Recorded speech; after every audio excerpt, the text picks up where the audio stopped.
Welcome to Takeover, the most underrated sports debate show on YouTube. We are back. What's your name? I don't know, I forgot. As you guys already know, though, my name is Josh. My name is Deandra, but before we get the episode started, this is my last time saying this, you guys. After this is done, it won't be available. Get a free T-shirt, get free merch, the Takeover merch. I'm going to say this again. This is the last week you will be able to get a free T-shirt. All you have to do is be subscribed to the channel and follow the Takeover official IG. And you have to DM us or write a comment under the video or something to let us know that you're entered so we can choose and make sure that you're eligible to win a free T-shirt. Final offer. Take it or leave it. You heard what she said? It's your boy Cam, and this is Takeover. Yo, hey champ. Yo, we play it all in night. Yeah, need it all in advance. The opposition know we're ready for it. Like a supper we eating, it won't be the last. Grind all the muscle, pull up. Parker right on the grass. We coming in, take over everything, run it up. Not that holding me back. 3 in the wood. Rush. So starting off, guys, you know that the East is it's not very top heavy this year, you know what I'm saying? The East is very competitive, and the top 4 teams are rounded out with Miami Heat, the Philadelphia 76ers, the Milwaukee Bucks, and the Chicago Bulls. So I asked you guys this week, who is the best team in the Eastern Conference? Well, first of all, it's very fun to watch a competitive Eastern Conference. I got very tired of watching LeBron cakewalk to the finals every year. But it's very nice to see, 4 or 5 teams you can feasibly say are the contenders to top the East. But the team that I'm looking at right now as the team that, as of this moment, would be my pick to walk out of the East, because that's what I hear when you say best. My pick would be the Milwaukee Bucks, for the simple fact of they've been here before. They did it last year, and it's not like they're really falling off in any way, shape, or form. Their defense isn't as good as it was last year, numbers-wise, but some of that can just be noise, opponent luck, who knows. All what we do know is the big three is still pretty big. Giannis is doing 29, 11, and 6. Middleton's at 25 and 5, and Drew Holiday is at 18.5, 4, and 6. So everybody's doing their part. Not to mention, they do run pretty deep. Bobby Portis is having something of a career year in place of Brook Lopez. Grayson Allen is a sniper from 3. Pat Connaughton has become a decent shooter, and he's always had the bounce. Not to mention, they were able to add Serge Ibaka. So they have a very solid rotation, which you are used to seeing that from the Bucks. But at this point, it's still kind of, I think this is a rotation that it rivals last year's, and everybody is doing what they're supposed to do. And if they ever get Brook Lopez back and are able to put him back into the defense, that defense could get even better because he is the rim protector that they rely on. And the main reason I take the Bucks over the other 2 teams that I considered in Philly and Miami is they're two different reasons, but a lot of it is just I don't really trust either team yet. I don't really trust Philly just yet because they have a 5-game sample size with James Harden and Joel Embiid. And while they have looked really good so far, I don't want to call them the best team in the East off 5 games because James Harden has a history of making new situations look really good until it just slowly decays. So I don't want to buy in too fast. It's a stock that's kind of on the rise, but I don't want to hit that and then watch it fall all the way. And then I don't buy Miami because I feel like Miami is, while they have really survived the regular season, I think the fact that their stars have been they've been prone to miss games this season, I think that's going to come back and hurt them in the playoffs. Because while Max Strus and Omer Yurtseven and Gabe Vincent can really help you win regular season games, I think once you get to the playoffs, if those are the guys you're relying on, I think you're screwed. Well, I completely agree with you. I chose the Bucks as well because I think the Bucks have been overlooked because they didn't start the season off too good and they kind of hit a spot in the season where their record didn't look the best. But they are one of the most balanced teams in the NBA on both sides of the ball, and I really don't see anyone besides 1 or 2 teams that can match up evenly with them on both sides of the ball. And as you talked about their stats with Drew Holiday, Chris Middleton, and Giannis, but with Drew Holiday, I feel like he's really shown us that he can be more versatile of a scorer, as he's one of the most efficient 1v1 scorers in the league behind Nikola Jokic.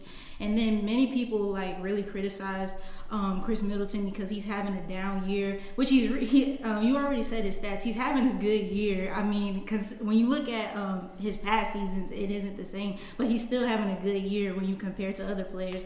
And Giannis, who's the anchor of the team, obviously, he's on track to having one of the most efficient seasons in NBA history. And besides the Philadelphia 76ers and, like you said, the Miami Heat, I don't think there's any other team that can even slow him down or even stop him. And you talked about Bobby Portis, but one of the biggest problems for the Bucks last year was their shooting. But the Bucks have also gotten better at shooting this season as well, and they won the championship last year in spite of struggling with their shooting. And they brought in more shooters, like you referenced Grayson Allen, and then they brought in George Hill as well, who's a spot-up shooter. And they added on top of that with Chris Middleton, Drew Holiday, and Bobby Portis. So if you add on the fact that they start making their shots, that makes them even more scarier. And finally, while everyone is basically figuring everything out, the Bucks have chemistry, continuity, and they have experience as well in the playoffs and in the finals. And the Bucks are good on all aspects of the game of basketball. You can go out to any other team and you can find better playmakers. You can find better scorers like KD, LeBron, and Kyrie. But there aren't many teams that are good at all aspects of the game collectively, like the Milwaukee Bucks. So I had picked the Bucks as well, but I'm not here for that. You know what I'm saying? Because I knew we would all think the same. So the real question is, why not the 76ers, right? Because I feel like what we've seen so far, the 76ers look like the most potent team in the East right now. So what we're really questioning is, can James Harden do it this year? And I feel like the most pressure is on him to do it this year. So you know what? For conversation's sake, I'm banking on James Harden to do it this year. And you look at what Joel Embiid's doing. He's having the best season. You could argue say he's been the best player throughout the entire season. And you look at what he did versus Giannis last time. I mean, he gave him 42, 14, and 5. And they ended up winning that game. I could arguably say I don't know who's gonna have the edge in a playoff series between Giannis and Joel Embiid by the way that Joel played this year. And you look at the way James Harden has played too. He's shown the ability to continually transform his game. He can be a passer. He can still be that scorer. You never know what James Harden you're gonna get and which one he can turn it on. And I think this is the best pairing with James Harden because you don't have another guard. He doesn't really have to share the ball. Joel Embiid is gonna be in the post. He's gonna be able to spot up. He's gonna make those shots. So James Harden can continually play his game throughout the playoffs. The real question is, who's really going to stop James Harden? If you slow down James Harden, who's stopping Tyrese Maxey? Tyrese Maxey has played extremely well too, and they have good defenders on the other side. You have Matisse Thybulle on one side. You have otherworldly defenders on the other side as well. So when you get to other facts, I feel like the Philadelphia 76ers can be just as dangerous as the Milwaukee Bucks. I know they don't have the continuity. I know you probably trust Milwaukee more because they just won the championship, but why not give the new Shaq and Kobe a chance to win this as well? Well, I also trust Milwaukee more because they've gotten out of the second round recently. That's true. We haven't seen that from James Harden since 2017, and Joel Embiid has. James Harden got out of the second round with Russell Westbrook. You said out of the second round? Out of the second round. Oh, out of the second round. They got to the second round. They got to the second round. They got to the second. Okay. And Joel Embiid's gotten out of the second round since never. So at this point, I'm just of the opinion Milwaukee. Sometimes I'm with it too. If it ain't broke, don't fix it. You know what I'm saying? I don't disagree with what you just said, but also I'm looking at the depth. Also, like we know, like Joel Embiid and Giannis could cancel each other out when they go against each other in the 7-game series.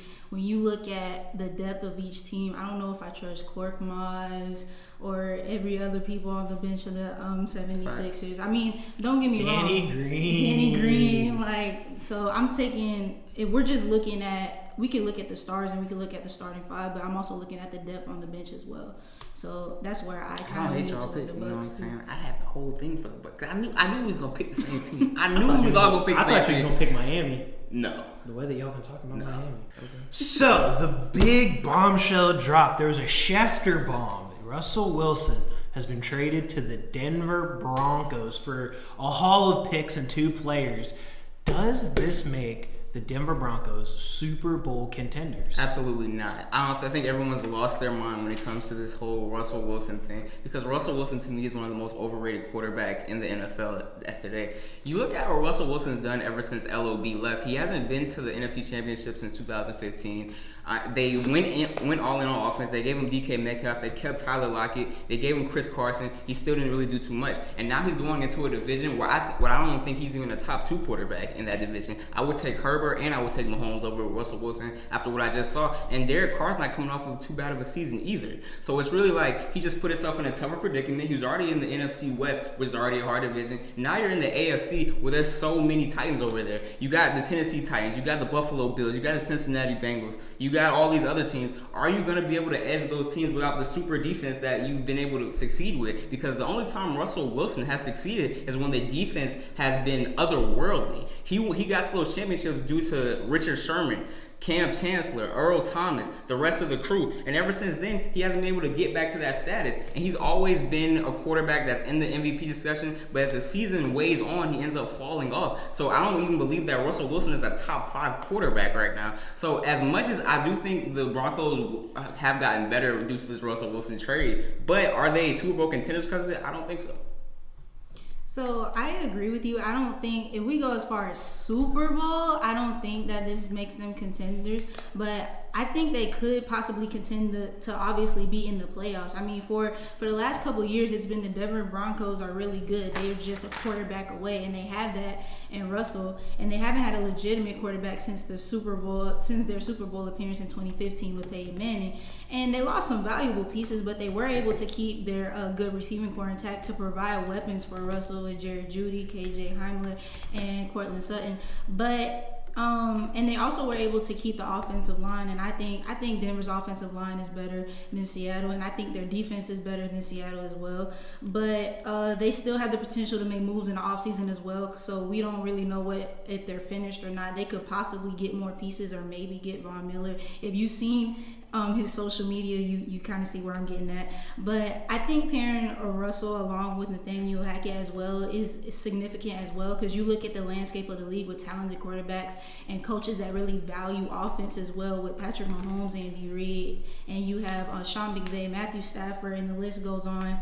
But I think even though I did say this kind of makes them contenders to make the playoffs, I think this is a similar situation with the Rams and Matthew Stafford, but not to the extent. I feel like if they go far and if they go to the playoffs, we'll look at this as a good move. But if they don't, I think we'll look at this in a totally different way, because I feel like when you give away all those picks and you go all in, when you make that trade, they didn't do that to say, oh, we just want to make the playoffs. Your goal is obviously going to be the Super Bowl.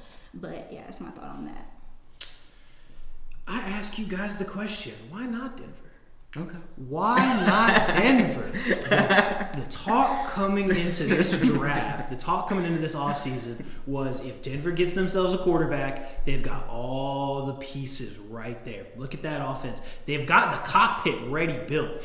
Dare I say, this wide receiver group that Russ will be playing with is the best receiver group he's ever played with. I'm not going to try to disrespect Tyler Lockett. I would try to disrespect DK Metcalf, but I don't have the time for it. Now he has a receiver on the other side that can run more than 2 routes. He's got guys like Cortland Sutton, Jerry Jeudy, who is yet to break out, but it's got to be coming this year. Not to mention KJ Hamler and Tim Patrick. You've got a better offensive line that has the potential to get better because they are missing their right tackles in free agency, but also Lloyd Cushenberry is still kind of a young center. He had a good potential coming out of LSU. Garrett Bowles is still there, and he's been getting better and better throughout his career. Got guys like Graham Glasnow at guard, who is a very consistent player. And on defense, they've got the pieces. They just need a few extra bodies around them. They've got the star free safety in Justin Simmons. They've got a real good pass rusher in Bradley Chubb, who I think is just waiting to have that 10-sack season. They've got a rising star at corner in Pat Surtain II, and Ronald Darby is a solid bookend to that. So get them a nice off-ball linebacker, get them another pass rusher to pair with Chubb, and let me tell you, I don't see why they're not a contender. They don't have to win their division. They can be a wild card. But also, you got to understand, coming into this division, yes, he might not be the best quarterback, but Kansas City doesn't really have any money right now. And they're about to lose Tyrann Mathieu.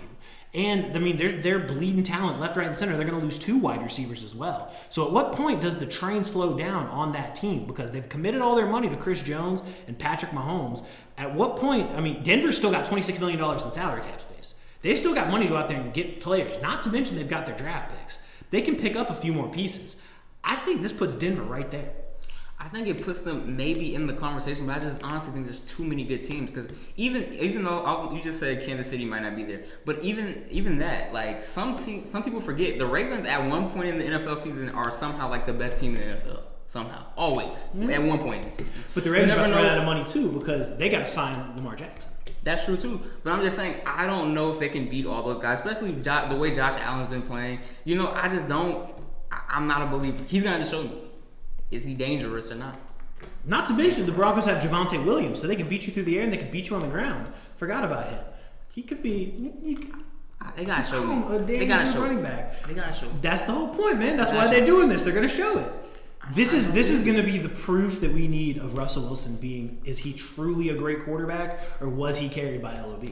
Okay. I think if he wins in this situation, Russ had a bigger hand in that than I think we've given him credit for up to this point. But if he doesn't succeed in Denver, so basically the Matthew Stafford, people are going to say, yeah, I think her comparison was spot on. Either way, I think Denver's right there. We'll see. I don't believe it. I don't believe it. But that's going to wrap our episode. We see we've been together for too long because we're all starting to think the same. Josh, do you have anything to say? It's a scary time when I start thinking like you, Cam. So I do think I'm going to have to take a break. Wait. DeAndre, we went over the Eastern Conference topic and he didn't say the Hawks. Wait. I thought the Hawks was going to be top 5 by now, Josh. We're going to be top 5 what before everybody. What happened? You know, do you want my real reaction or do you want the fan in me? Because the real one is I've come to realize that this is very similar to Philadelphia when they went on a very good run when everybody was young. Everybody thought that it's linear, so you hit the Eastern Conference and then the next year you hit the finals and then that. It wasn't like that. It wasn't like that. Development is never linear. Yeah. So I think us Hawks fans got a little ahead of ourselves. Just a little bit. I'll admit it. I told y'all. We have the one thing we need to continue to contend for the next couple years. We've got Trae Young. Okay. If we get a defense, just watch out. Okay. Hey man, go Hawks, I guess. But that's gonna wrap our episode. Takeover out. Hey champ, yeah, we play it all in night. Yeah, need it all in advance. The opposition know we're ready for it. Like a supper we eating, it won't be the last. Grind out the muscle, pull up. Parker right on the grass. We coming in, take over everything, run it up. Not that holding me back. 3 in the wood, rushing.